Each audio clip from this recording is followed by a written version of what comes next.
आपको अपनी पूजा घर में इन दो मूर्तियों को एक साथ कभी नहीं रखनी चाहिए, नहीं तो आपको भयंकर वास्तु दोष लग सकता है, जिससे आप शायद ही निवारण कर पाएँ। जी हाँ दोस्तों, आप बिल्कुल सावधान हो जाइए, नहीं तो कंगाल होने की नौबत आ जाएगी। आज मैं इस वीडियो में बिल्कुल लाइन बाय लाइन आपके साथ बातें करके बताऊंगी कि कौन सी वह मूर्तियां हैं जिनको एक साथ कभी भी अपनी पूजा घर में नहीं रखना चाहिए। हिंदू धर्म में प्रत्येक घर में भगवान का एक पूजा स्थल जरूर होता है, जहाँ पर हम प्रतिदिन अपने भगवान की पूजा अर्चना करते हैं। भगवान का भोजन, नहलाना, कपड़ा पहनाना, चंदन लगाना हम रोजाना करते हैं, क्योंकि हमारे घर में पूजा का स्थान होता है, जो कि हमारा ईश्वर से संपर्क करने का माध्यम होता है। अगर घर में पूजा ना हो तो हमारे घर में सकारात्मक ऊर्जा कभी भी नहीं आ सकती। दोस्तों, वास्तुशास्त्र के अनुसार कहा जाता है कि घर में उत्पन्न होने वाली सभी अशुभ संकेत और नकारात्मक वातावरण का कारण मंदिर में रखे जाने वाली भगवान की मूर्तियां भी हो सकती हैं। भगवान की मूर्ति रखने से पहले आपको थोड़ा ध्यान देना चाहिए। फिर आपके घर के मंदिर का निर्माण अगर वास्तु दोष के हिसाब से नहीं किया गया हो तो भी आपके घर में वास्तु दोष आ सकता है। इन सभी दोषों को दूर करने के लिए हम अपने घर में वास्तु के नियमों का पालन करेंगे तो निश्चित ही हम इस दोषों से मुक्ति पा सकते हैं।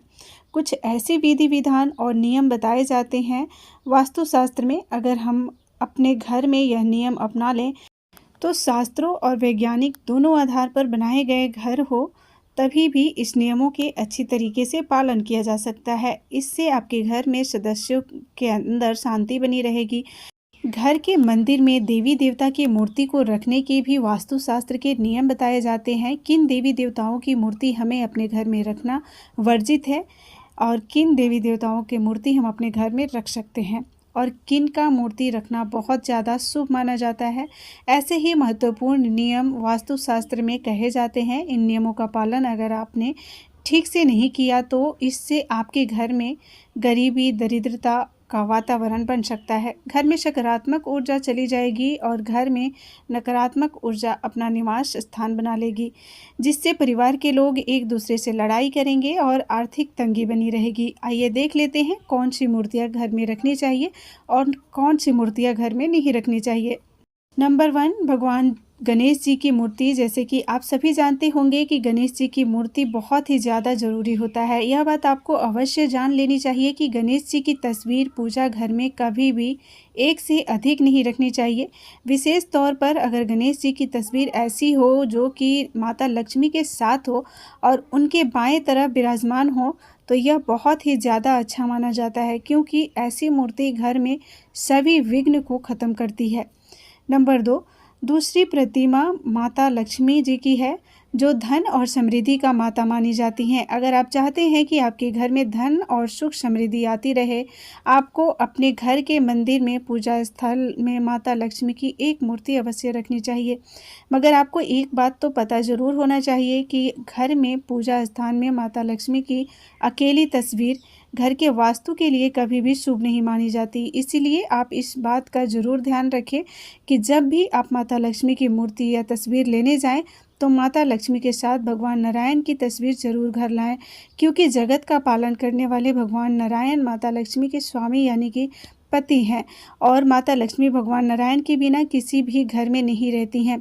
अगर आप चाहते हैं कि माता लक्ष्मी सदैव आप पर प्रसन्न रहें तो उसके लिए आपको सदैव माता लक्ष्मी से पहले भगवान नारायण की पूजा करनी चाहिए, क्योंकि ऐसा करने से घर में सुख संपन्नता और वैभव सदैव बना रहता है। भगवान विष्णु की पूजा पहले करें, फिर माता लक्ष्मी की पूजा करें।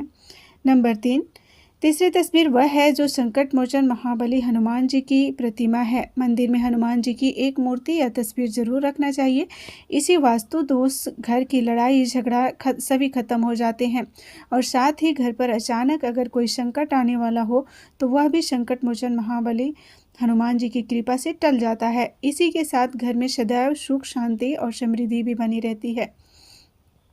नंबर 4, भगवान राम दरबार की तस्वीर आपको अपने घर में ज़रूर लगानी चाहिए। घर में सभी के बीच में सदैव प्रेम और विश्वास एकदम से बना रहता है और घर में सभी पारिवारिक जो लड़ाई झगड़ा है वह ख़त्म हो जाता है। इसके लिए आपको भगवान राम दरबार वाली तस्वीर अवश्य लगानी चाहिए। इसके अलावा आप जिस देवी देवता को पूजा करते हैं, जो आपके इष्ट देव हैं, उनको भी आप अपने घर के मंदिर में रख सकते हैं। विशेष रूप से ध्यान रखना ये है कि आपको कभी भी अपने पूर्वज की या अपने मृत माता पिता की, अपने गुरु की तस्वीर को भगवान के मंदिर में नहीं लगाना है, क्योंकि ऐसा करने से हमें घोर पाप लगता है और हम इन पूर्वजों को भगवान के समान दर्जा तो नहीं दे सकते।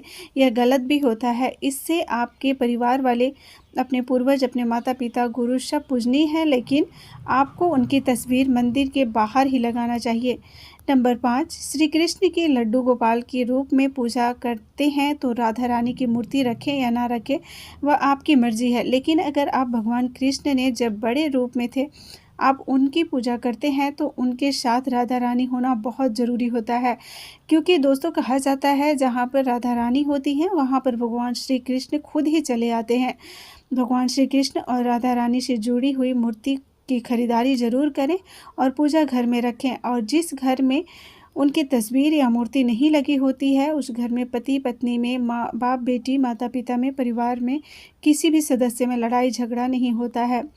नंबर 6, अगर आप भगवान नारायण की पूजा कर रहे हैं और आपने उस पूजा में तुलसी का पत्ता नहीं रखा, तो समझो वह पूजा पूरी नहीं होगी। और वही अगर देखा जाए तो भगवान भोलेनाथ पर कभी भी तुलसी का पत्ता भूल कर भी नहीं चढ़ाया जाता है। यह भी बताया जाता है कि ब्रह्मादेव की पूजा करना घर में वर्जित है। ब्रह्मादेव की पूजा करना हमारे घर में अश्वेत का प्रतीक होता है। दोस्तों, उम्मीद है आप सभी को मेरे द्वारा बताई गई जानकारियाँ अच्छी लगी होंगी। अगर वीडियो अच्छी लगी हो तो चैनल को सब्सक्राइब करके बेल आइकन को प्रेस कर लीजिए। साथ ही वीडियो को लाइक करके अपने फैमिली और फ्रेंड्स के साथ ज़रूर शेयर कर दीजिए। मिलते हैं कल एक और नई वीडियो के साथ। तब तक के लिए अपना ख्याल रखिए। धन्यवाद।